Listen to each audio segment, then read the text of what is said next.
You have an interesting experience in academia, and I don't know if it's something that is typical to academia or specific to Michigan.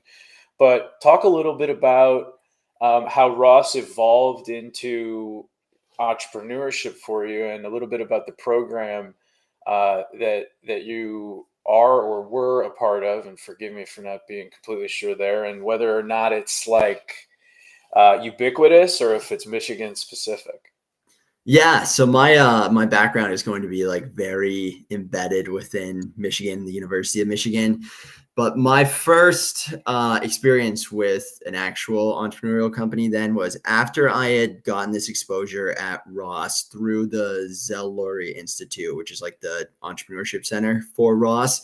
They hosted an internship program where startups could essentially get Ross interns comped by the university. So it's kind of like a 50-50 split. So it's a way for some earlier stage companies to afford a Ross intern.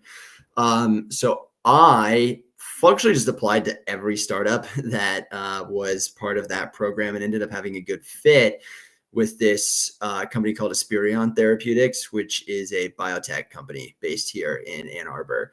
So I have no scientific background. Like I tanked that section of the ACT. My two scientific classes at Michigan, just to check the boxes, were astronomy and atmosphere. So I wasn't like touching anything. So part of my headcanon at that time was, okay, I'm just not going to gravitate towards healthcare because I have no expertise in this space. But once I started working with Esperion, I mean, it's just business and strategy once you're on that side. And it's good to have a 10,000 foot overview of how the drug compound is working and what it does. But I didn't really need to know organic chemistry to know that, hey, there's this opportunity where current lipid management treatments aren't really covering things effectively. We have basically found this drug compound that can act as an add-on to kind of traditional things to help people who have kind of like high cholesterol.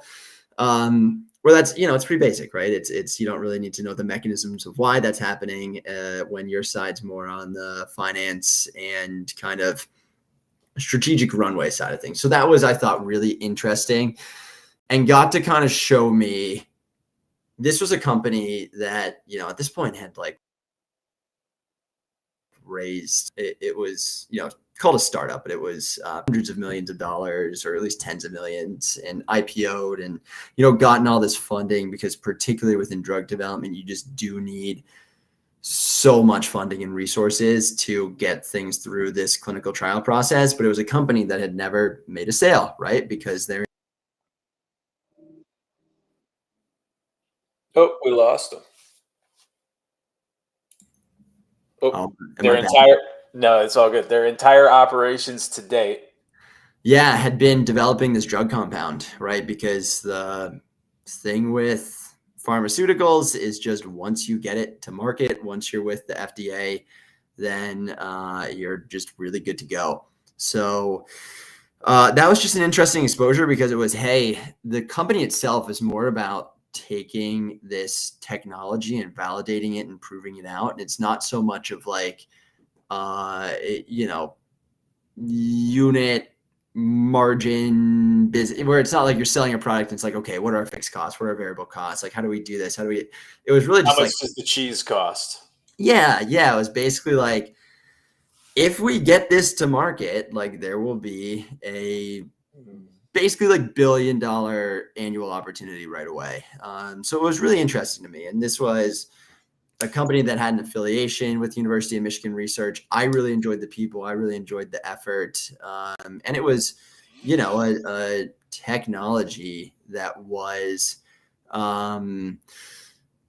functionally helping people at the end of the day, right? Where it was individuals, whatever you want to say about like pharmaceutical companies and all this good stuff. Like it is an innovation that is helping people who are not served by current medical solution. So I thought that was, really interesting.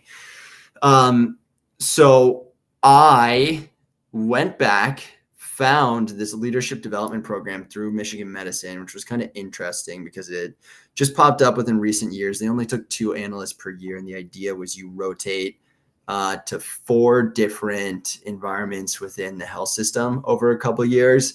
And I got to kind of pitch the leadership team on, hey, stick me in rotations around the research commercialization areas of the health system. So I was able to work with this biomedical seed fund, landed then with a group called the Venture Center, which was functionally part of the tech transfer office. And so that was really how I got to see all of the research and kind of research commercialization activities that were happening, first within Michigan Medicine, then the broader University of Michigan institution as a whole. So that was really how I got started. Again, going towards this idea of I was interested in platforms.